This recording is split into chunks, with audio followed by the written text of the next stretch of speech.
My cousin publicly humiliated my autistic son in front of dozens, so we left, and she called CPS and tried to have my son taken away, not realizing just how fast the tables can turn. When my cousin Vanessa was having a wedding, my son Mikey was the first person I told. He has semi-low functioning autism, so more often than not, my friends or acquaintances specifically request for him not to come, which meant we never went to events together. But I assumed my aunt would be different. When I told him, he started jumping up and down and clapping his hands. "Really, Daddy? Really? I can go?" When I exclaimed an enthusiastic "YES," he jumped into my arms and we twirled around. One symptom of his autism is that he is quite easily joyed by the little things in life. So as we made our way to the wedding rehearsal, I made sure to prep Mikey on wedding manners. Don't talk during the ceremony. Try to be quiet. It's the bride's day, not ours, etc. He seemed pretty attentive, so I thought all would be okay. But we were halfway through the practice ceremony when Mikey started smiling really hard. He only does this when he's really happy about something. So I squeezed his hand tight as if to say, "I'm happy too." But we stayed completely silent, like radio silent. But when Vanessa made it to the top of the aisle, she screeched, "Excuse me? What is he doing here?" My heart dropped, and I turned to Mikey, who was still smiling, not knowing she was talking about him. No one else said anything, but instead of just continuing the ceremony and focusing on her wedding, Vanessa turned to her groom and screamed like a banshee, "I thought you told him not to come." By this point, she was pointing straight at Mikey, and he started tearing up. The audience was silently whispering, and I even caught sight of a few looks of disgust towards her. Unfortunately, they were the minority, because most of the audience were nodding their heads in agreement, as if it was the most disgraceful thing they'd ever seen. I wanted to yell at Vanessa,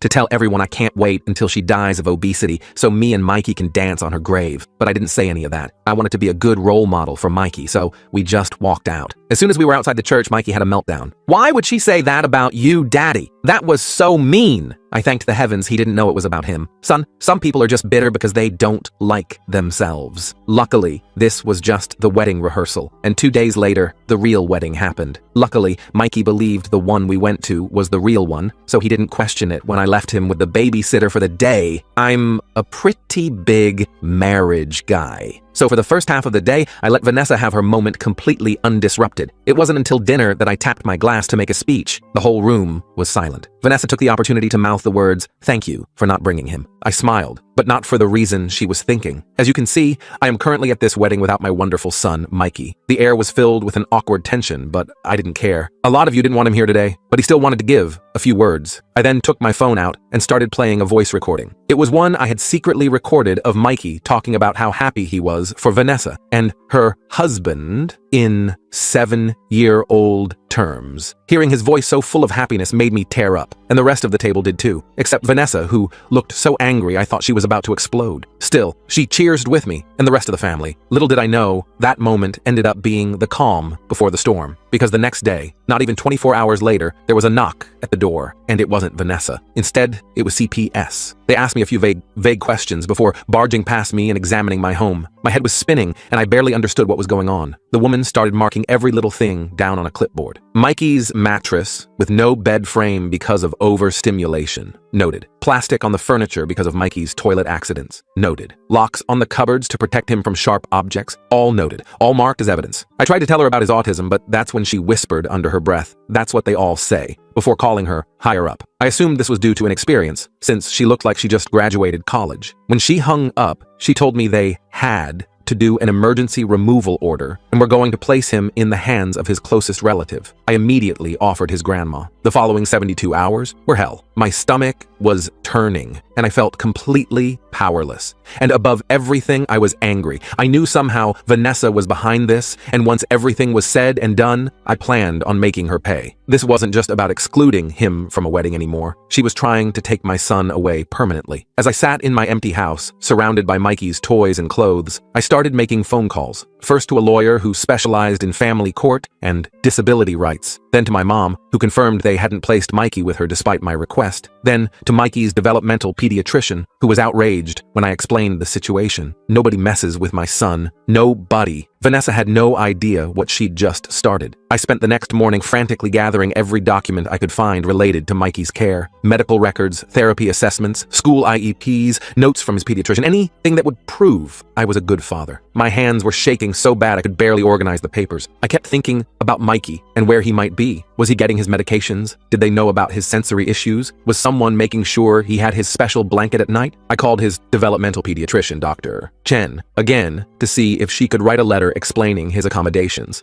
She was absolutely furious about the situation. I've been Mikey's doctor for 5 years. Those accommodations are medically necessary, not neglect. She sounded personally offended. I'll have a letter for you within the hour, and I'm happy to testify if needed. While waiting, I reached out to my neighbor Morgan, who works as a special education teacher. She's known Mikey since he was 4 and has helped me implement a lot of his home strategies. She immediately offered to write a character reference. "This is absolutely ridiculous," she said. "I see you with Mikey every day. You're the most devoted father I know." By noon, I had a small stack of documentation and was on my way to meet with the lawyer I'd called Elizabeth Reyes. She specialized in cases involving children with disabilities and came highly recommended by a parent support group I belonged to. Her office was small but welcoming, with children's drawings on the walls. Elizabeth was all business, though, taking detailed notes as I explained everything from the wedding invitation to the CPS visit. "So, you believe your niece made this call as retaliation for the recording?" she asked, raising an eyebrow. I nodded. I know it sounds paranoid, but the timing is too perfect. Less than 24 hours after I embarrassed her at her wedding, CPS shows up? Elizabeth didn't look surprised. Unfortunately, false CPS reports as revenge happen more often than you'd think.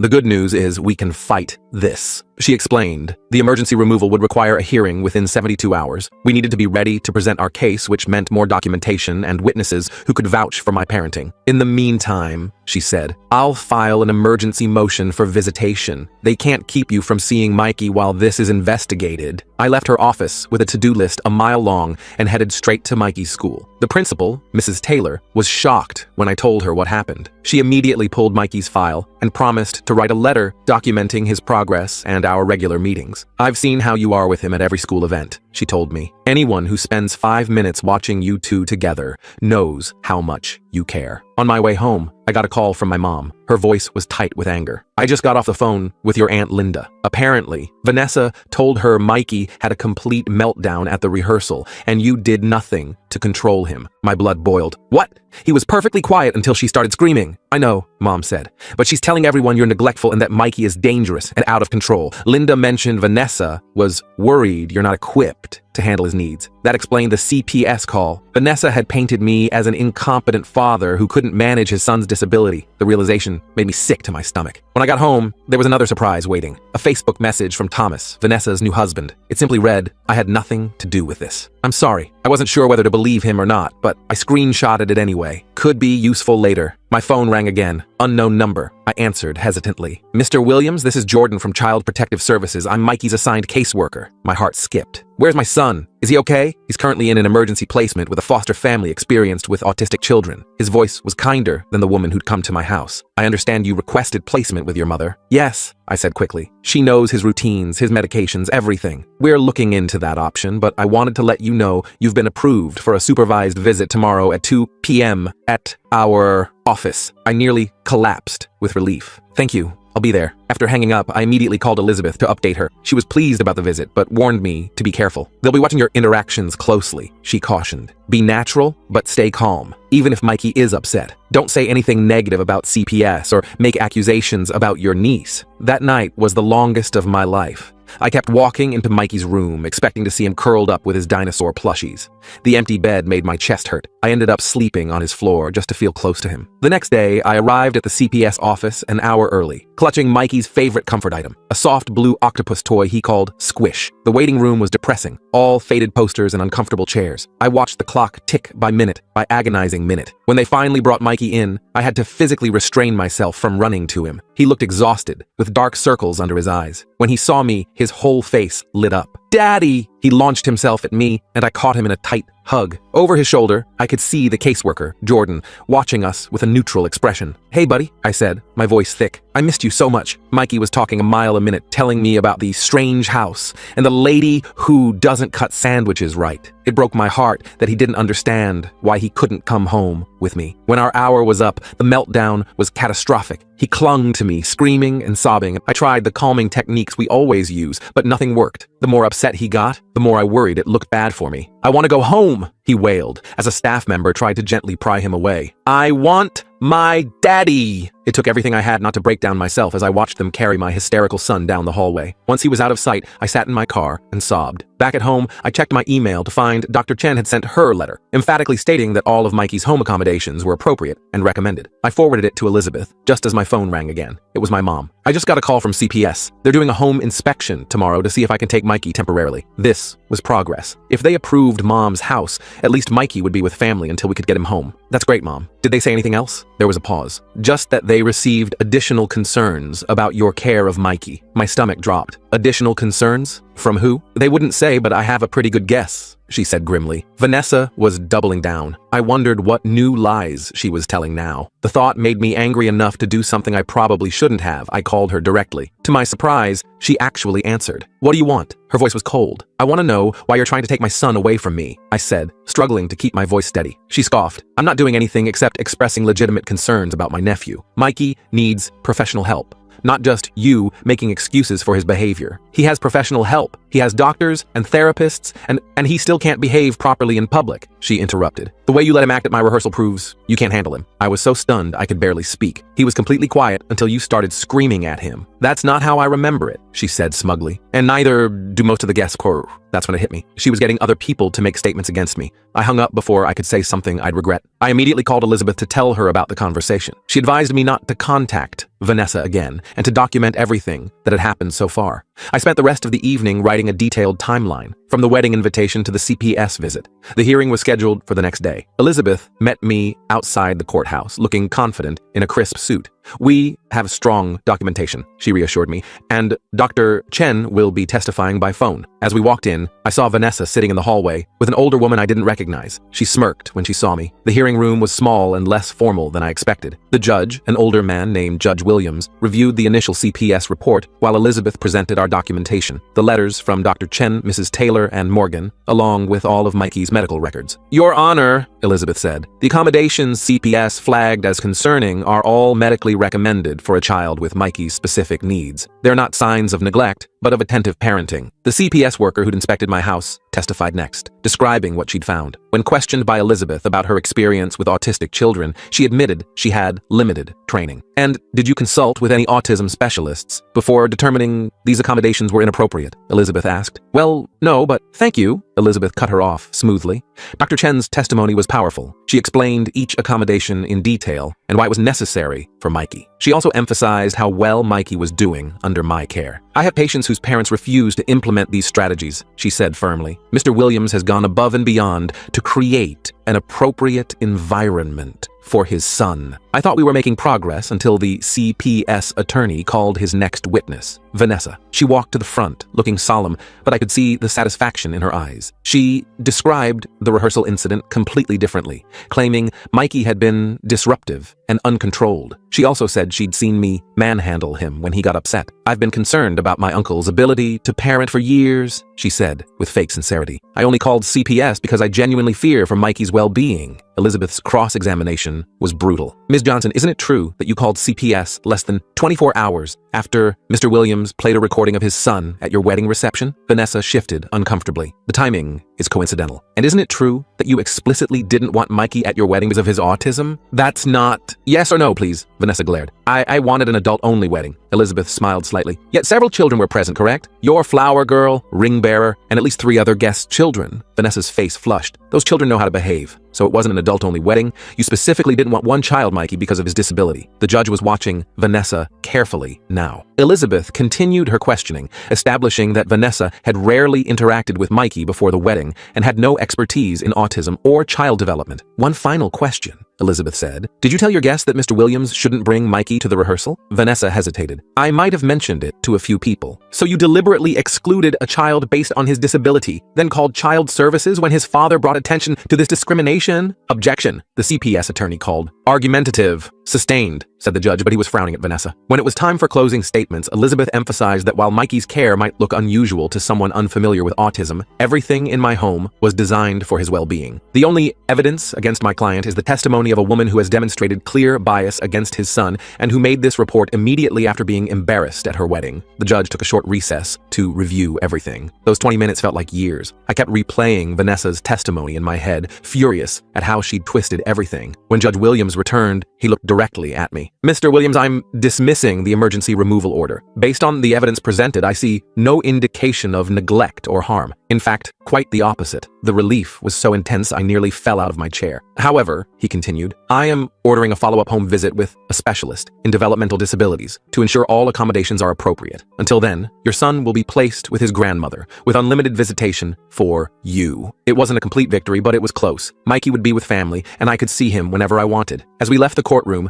Vanessa pushed past me, face twisted with anger. This isn't over, she hissed. Elizabeth put a hand on my shoulder. Actually, I think it is, she said loudly enough for Vanessa to hear. And if you make any more false reports, my client will pursue legal action for harassment. I was allowed to pick Mikey up from the foster home that afternoon. The foster mom seemed nice, but admitted he'd been struggling. He's barely slept, she told me gently. He keeps asking for his daddy and his room. When Mikey saw me, he was cautious at first, like he was afraid I'd disappear again. But when I told him we were going to Grandma's house, his whole body relaxed. And you'll be there too? He asked anxiously. Every day, buddy, I promise. On the drive to my mom's, Mikey fell asleep, clutching Squish. I kept glancing at him in the rearview mirror, still not quite believing I had him back. At Mom's house, we set up his temporary room together, trying to make it as familiar as possible. I brought his weighted blanket, his visual schedule board, and some of his favorite books. Mom had already stocked the fridge with his preferred foods. I always knew that girl was trouble, Mom muttered as we worked. Even as a child, she was a bully. I told her about Vanessa's threat as we left court. Mom shook her head. Let her try something, she said fiercely. We're ready for her now. That night, I stayed at Mom's, sleeping on an air mattress next to Mikey's bed. Around midnight, I woke to find him standing next to me, tears streaking his face. What's wrong, buddy? I asked, pulling him close. I had a bad dream, he whispered. The mean lady took me away again. I held him tight,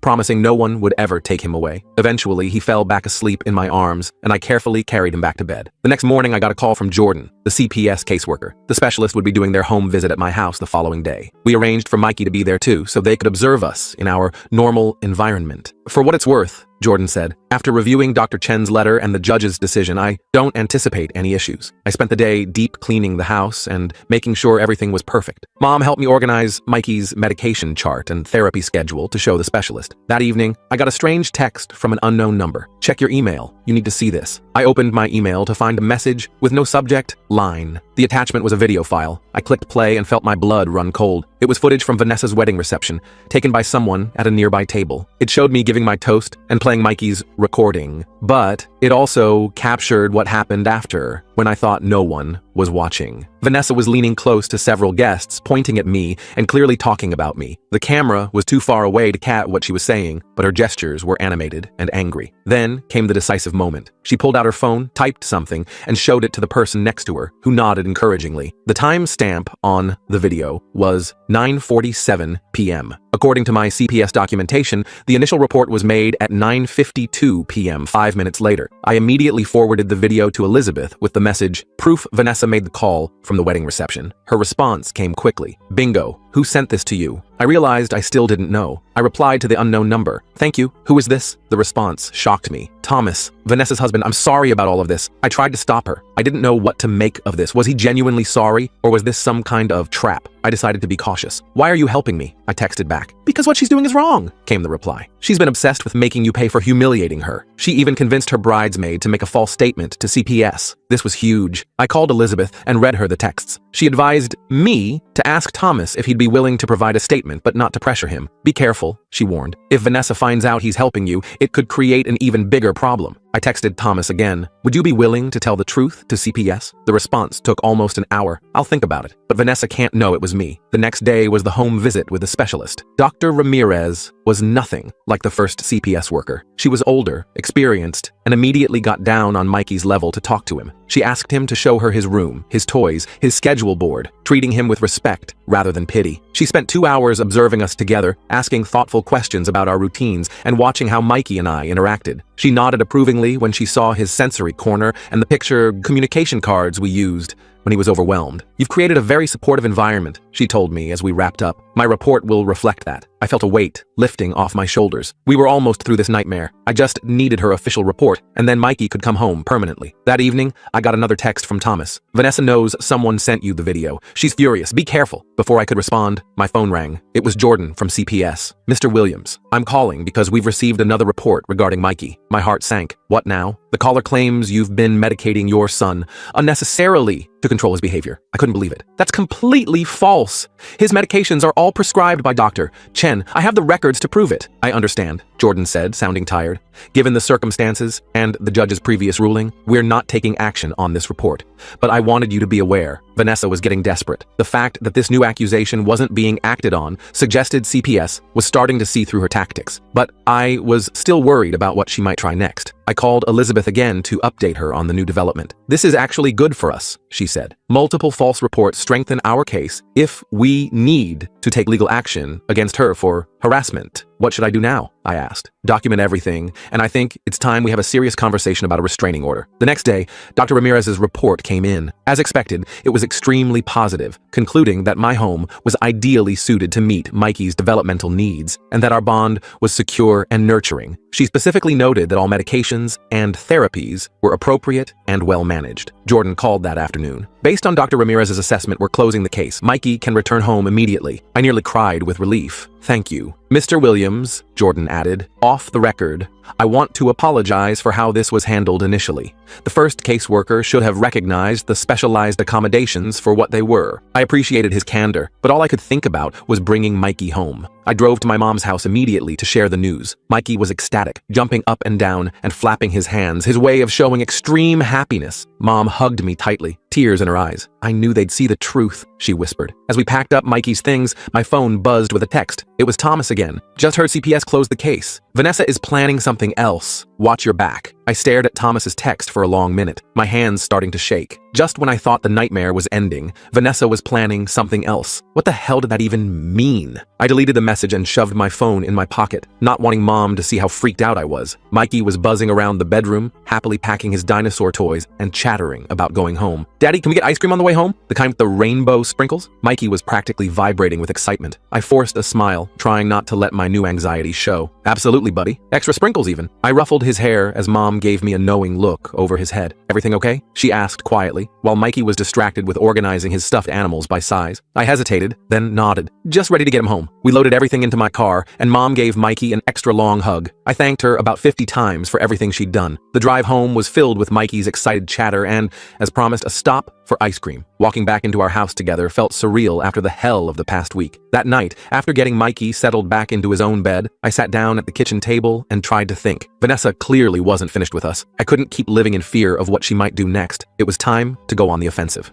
I called Elizabeth first thing the next morning while Mikey was eating breakfast. "I need to know what my options are here," I told her. "Thomas says Vanessa is planning something else against us." Elizabeth didn't hesitate. "We have multiple documented false reports now. That's harassment, potentially defamation, depending on what she's told people. We could file for a restraining order or even pursue civil damages. I just want her to leave us alone," I said, watching Mikey carefully arrange his cereal in patterns only he understood. "What's the fastest way to make that happen? Let me draft a cease and desist letter. Coming from a lawyer, it might be enough to scare her straight. And if not, it establishes a paper trail for further legal action." I agreed, and Elizabeth promised to email me the letter by end of day. Meanwhile, I called Dr. Chen to update her on the situation and scheduled an appointment to get Mikey back into his routine. With Mikey back at school the next day, I tried to settle back into normal life. His teacher, Mrs. Wilson, had been amazingly supportive through everything, sending home activities during his absence and making his return as smooth as possible. She pulled me aside during drop-off. "I just want you to know we're all on your side here," she said. "The whole staff knows what happened.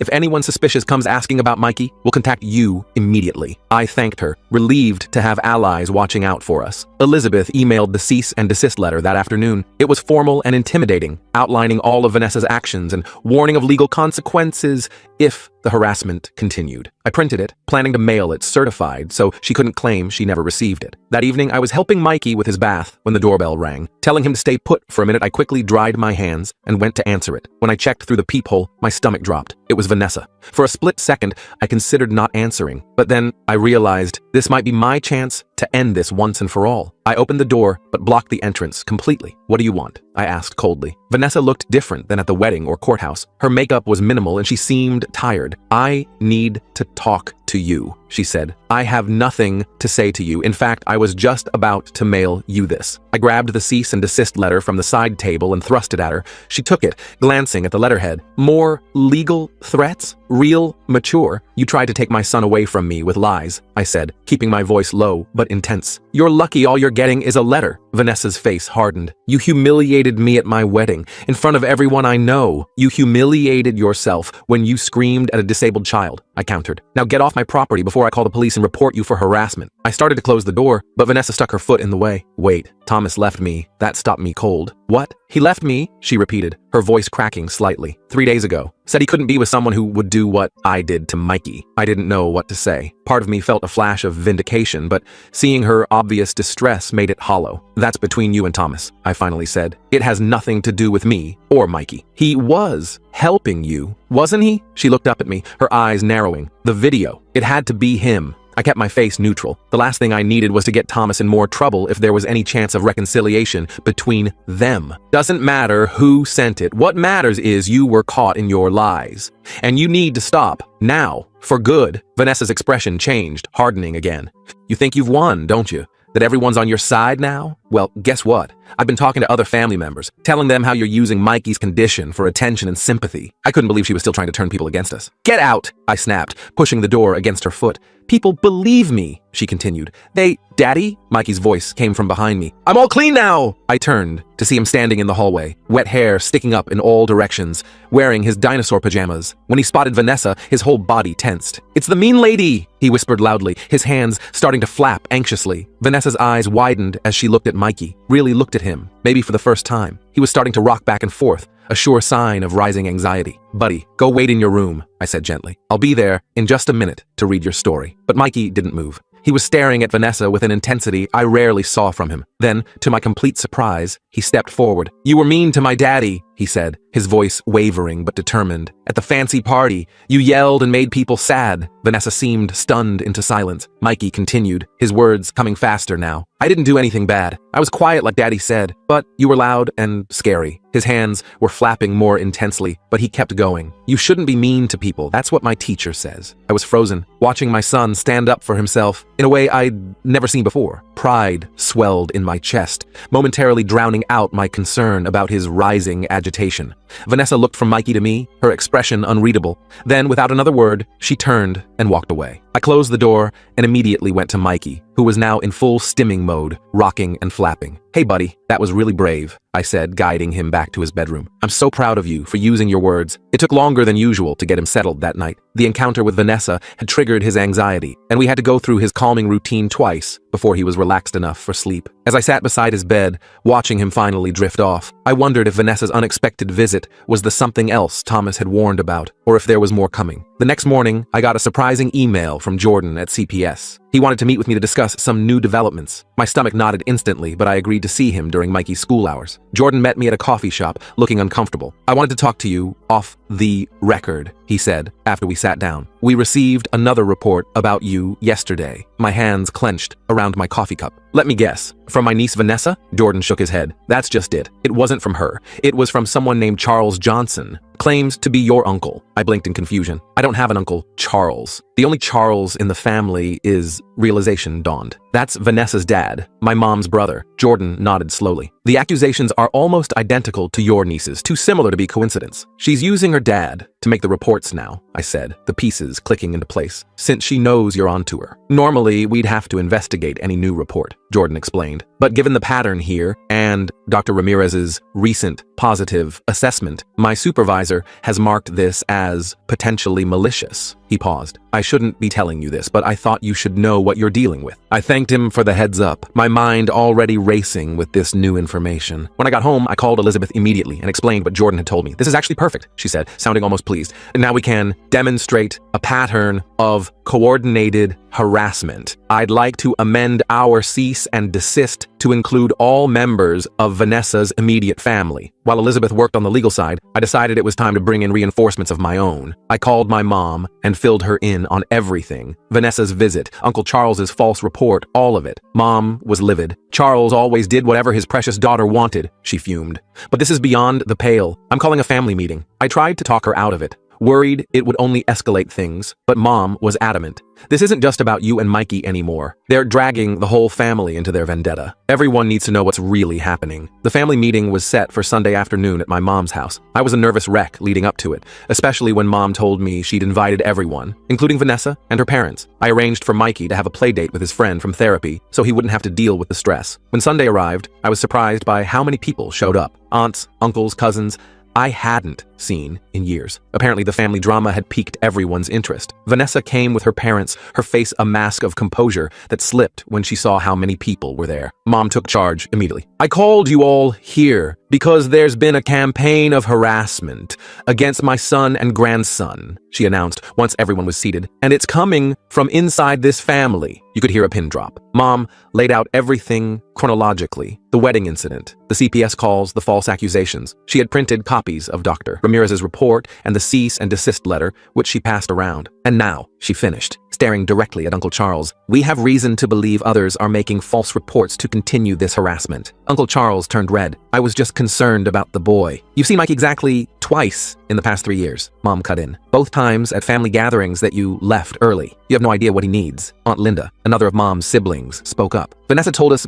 Mikey was out of control at the wedding rehearsal, that he was screaming and disrupting everything. That's a lie, I said firmly. Mikey didn't make a sound until Vanessa started screaming at him. Ask anyone who was actually watching. To my surprise, one of Vanessa's bridesmaids cleared her throat. He's right, she said, not quite meeting Vanessa's furious gaze. The little boy was just sitting there smiling. Vanessa was the one who flipped out. You beach, Vanessa hissed at her former friend. After everything I did for you, enough. It was Thomas, standing in the doorway. I hadn't even known he was coming. Enough lies, Vanessa. The room went silent again as Thomas walked in and stood next to me. I've watched this go on too long, he said. First the wedding, then convincing Jenna to make that false statement to CPS.